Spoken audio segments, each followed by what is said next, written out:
Hello বন্ধুরা, আবার নিয়ে চলে এলাম নতুন একটা ভিডিও। দেখতেই পাচ্ছ, আজকের বাঁধাকপি দিয়ে চিংড়ি মাছ কীভাবে করবেন সেটা একবার দেখে নিন অতি অবশ্যই। আর খুব দারুণ একটা রেসিপি। আর বাঁধাকপি চিংড়ি মাছ কে না খেতে ভালোবাসে। চলো কিভাবে করবে সেটা দেখে নিন। বাঁধাকপিটাকে আমি ভালো করে কুচিয়ে নিয়েছি।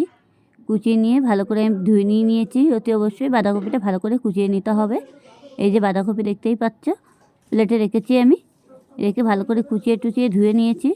এবার ধুয়ে নিয়ে এটাকে আমি পাত্রে তুলে নিয়েছি। অতি অবশ্যই গোটা চাইলে গোটা বাঁধাকপিও ধুয়ে নিতে পারো, অসুবিধা নেই। আর যদি মনে করো না কেটে ধোবে, সেটাও কোনো অসুবিধা নেই। কিন্তু কেটে ধুলে কী হবে, একটু জলটা ছেড়ে দেবে, জলটা অনেকটা টানতে টাইম লাগবে। আর গোটা ধুয়ে নিলে কী হবে, কোনো বাঁধাকপিতে কোনো জল থাকবে না। আর মানে সহজে তাড়াতাড়ি রান্নাটাও হয়ে যাবে। আর বাঁধাকপিটা একটু মিহি করে কুচিয়ে নিতে হবে। আর তার মধ্যে আমি কি দেব, এই যে ক্যাপসিকাম আছে, একটু পেঁয়াজ কুচি আছে, একটু লঙ্কা আছে, আর এখানে তোমার রসুন কুচি আছে, আর এই চিংড়ি মাছ আছে দেখতেই পাচ্ছ। এই যে চিংড়ি মাছগুলোকে ভালো করে বেছে নিয়েছি। এবার ভালো করে বেছে নিতে হবে চিংড়ি মাছগুলো। আর যে কালো কালো দেখতে পাচ্ছ, ওগুলো হচ্ছে কালো জিরে ফোড়ন পড়েছে, অসুবিধা নেই চিংড়ি মাছের মধ্যে। এবারে আমি এই চিংড়ি মাছগুলো ভালো করে বেছে নিয়েছি। চিংড়ি মাছের যে শেয়াটা সেটাও ফেলে দিয়ে নিয়েছি। এবারে আমি কড়াই বসিয়ে দিয়েছি। কড়াইতে আমি তেল দিয়েছি। এবার তেলটাকে ভালো করে গরম করে নেব অতি অবশ্যই। তেলটাকে ভালো করে গরম করে নিতে হবে। নিয়ে আমি তেলের ভিতরে কালো জিরে ফোড়ন দেব। যাই হোক, তেলটাকে আমি অতি অবশ্যই ভালো করে গরম করে নেব। আমার তেলটা অলরেডি গরম হয়েও গেছে অনেকটা। আমি দেখে নিচ্ছি, তাও তেলটা ফুটছে। এই দেখো, এবার তেলের ভিতরে আমি কালো জিরে ফোড়ন দিয়ে দিয়েছি। এবার কালো জিরে ফোড়ন দিয়েছি। এবার বাকি যে চিংড়ি মাছটা ছিল সেটাও দিয়ে দেবো। চিংড়ি মাছটা একটু লবণ হলুদ দিয়ে দেবো। এবার চিংড়ি মাছগুলো আমি তেলের মধ্যে দেবো। দিয়ে এটাকে ভালো করে ভেজে নিতে হবে। অলরেডি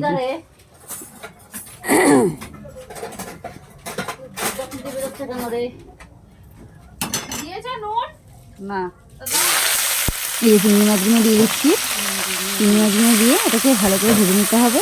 পেঁয়াজ রসুনটা আমি চিংড়ি মাছের সাথে পুরোটাই দিয়ে দিচ্ছি। আলাদা করে দেওয়ার কোনো দরকার নেই। আপনারা চাইলে আলাদা করেও দিতে পারো, অসুবিধা নেই। মনে করবে যে চিংড়ি মাছগুলো আলাদা ভেজে নেবে, সেটাও নিতে পারো, কোনো ব্যাপার নেই। এবার আমি পুরোটাই ভেজে নিচ্ছি একসাথে দিয়ে। চিংড়ি মাছটা একটু ভাজা ভাজা হয়ে যাবে। আমি এবার লবণ হলুদটা দিয়ে দেবো। আজকে অন্যভাবেই করছি, যেটি হোক চিংড়ি মাছটা আমি লবণ হলুদ মাখাইনি, যার জন্য আমি চিংড়ি মাছটা তেলের ওপরেই আগে দিয়ে দিয়েছি। দিয়ে এবার হলুদ দিচ্ছি। হলুদটা দিয়ে লবণটা দিয়ে দেবো। যেটুকু লাগবে চিংড়ি মাছের মধ্যে সেটুকুই দিতে হবে। এবার বাকিটা পরে সবজিতে দিলেও হবে। মানে হলুদটা এখন দিলে পরে বেশি হয়ে যাবে, তখন অসুবিধা হয়ে যাবে। আর চিংড়ি মাছটা দেখতেই পাচ্ছে, এমনিতেই মানে দুদিন রেখে দিয়েছিলাম কিনে এনে। চিংড়ি মাছটা কেমন জল জল ভাব হয়ে গেছে, জল উঠে গেছে চিংড়ি মাছটা। যাই হোক, এখানে কিন্তু অনেকগুলো চিংড়ি মাছ আছে, দেখে মনে হচ্ছে এরকম।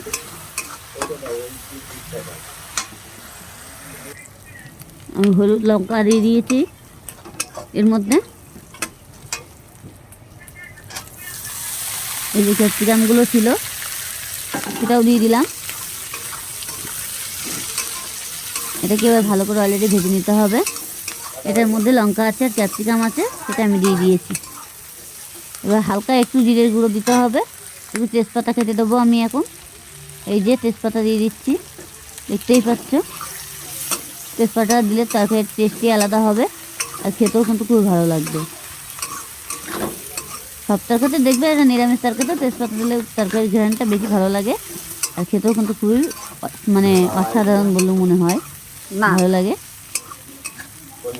এটাকে ভালো করে ভেজে নিতে হবে অলরেডি।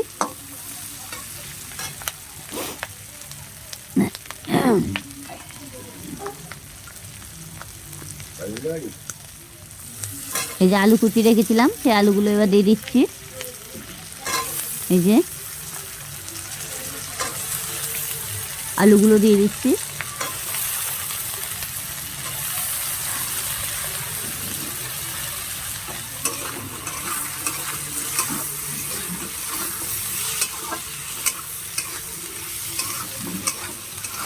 আলুগুলো ভালো করে কোথায় করে নেবো আমি একবারে। চিংড়ি মাছটা কিন্তু তুলে নিই, আপনারা চাইলে তুলে রেখে দিতে পারো, ভেজে। আর না চাইলে যদি মনে করে যে একবারে দেবে, দিতে পারো, কোনো অসুবিধা নেই। চিংড়ি মাছটা যেটি হোক আমি তুলে নিই। এবার আমি একটু লবণ দিয়ে দিলাম। আগে আমি অবশ্যই লবণ দিয়েছিলাম তেলে, তারপরেও আমি এখন দিয়ে দিচ্ছি। যেটি হোক আমি বাঁধাকপিটা দিয়ে দেবো, তার জন্য আমি দিয়ে দিলাম লবণটা। লবণটা কম দেবে, পরে বুঝে শুনে দেবে। দেখবে একটু চেষ্টা করে লবণটা বেশি যাতে না হয়ে যায়। লবণ বেশি হয়ে গেলে খাওয়া যাবে না। এবার আমি এটাকে ভালো করে নাড়াচাড়া দিয়ে ভালো করে ভেজে নিলাম। আমি আবারও একটু হালকা একটু হলুদের গুঁড়ো দিয়ে দিচ্ছি। যেটি হোক আমি তখন অল্প দিয়েছিলাম।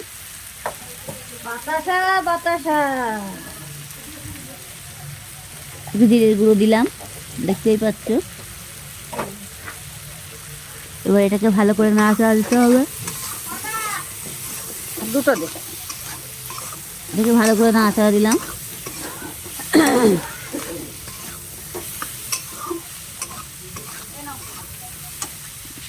ভালো করে নাড়াচাড়া দিয়ে দিচ্ছি। এবার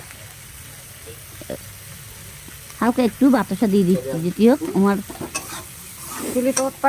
চিনিটা একটু কম আছে, সেই জন্য আমি বাতাসাটা দিয়ে দিলাম অল্প করে। এবার যে বাঁধাকপিটা কেটে রেখেছিলাম আমি সেটা দিয়ে দেবো। এবার বাঁধাকপিটা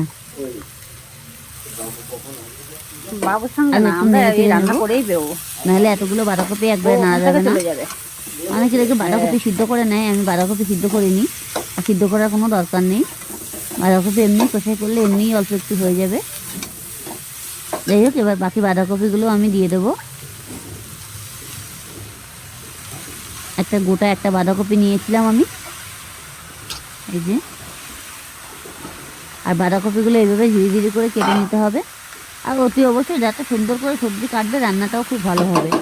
আর সবজি যদি কোনো রকম বড় বড় হয়ে যায়, তার রান্না করতেও কোনো ভালো লাগে না, তখন এলোমেলো হয়ে যায়। সবজি কাটা সবথেকে, রান্নার থেকে সবজি কাটাটাই বেশি ভালো লাগে। অল্প একটু জল দিয়ে দিলাম হালকা করে। দ্বিতীয় আমি গোটা বাঁধাকপি কেটে নিয়েছিলাম, হালকা করে একটু জল দিয়ে দিয়েছি। এবার দিয়ে এটাকে আমি একটু ঢাকা দিয়ে দেবো। তাহলে আমি কিছুক্ষণ পরে আবারও ফিরে আসছি। এবার একটু উল্টে দেবো। উল্টে দিয়ে এবার নাড়াচাড়া দিতে হবে অলরেডি, যাতে তলায় না লেগে যায়।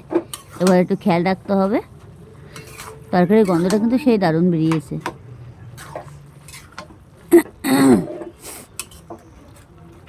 দেখতেই পাচ্ছ, এভাবে নাড়াচাড়া দিতে হবে। বাঁধাকপি এমনিই সেজে যাবে।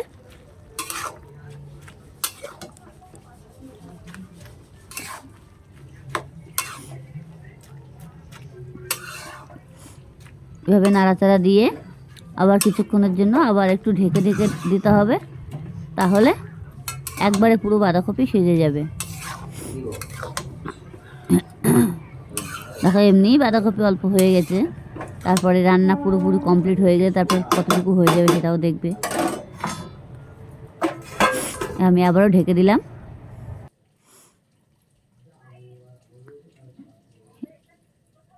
এই দেখো বাঁধাকপিটা আমি আবারও নেড়ে দিতে হবে। গ্যাসটাকে খুব জোরে দিয়েছি আমি, অসুবিধা নেই, যাতে ঝোলটা টানানোর জন্য।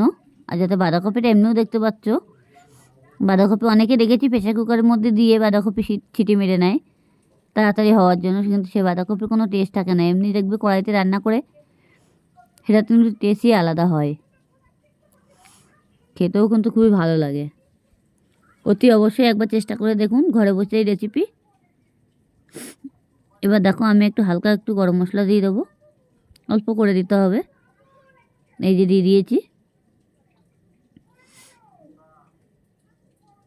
এবার এটাকে ভালো করে নাড়তে হবে।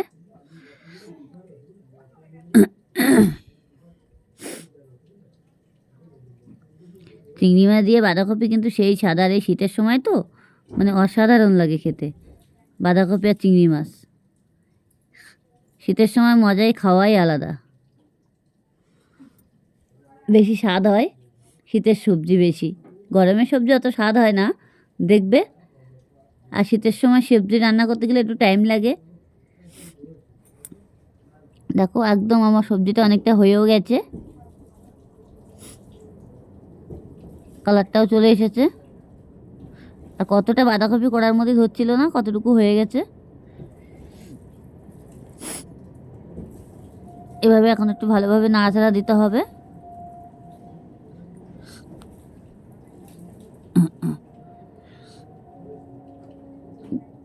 যার ফলে একটু নাড়তে হবে বেশি, যাতে এখন হয়ে যাওয়ার সময় যাতে কড়াইতে না লেগে যায়, সেরকমভাবে নাড়তে হবে।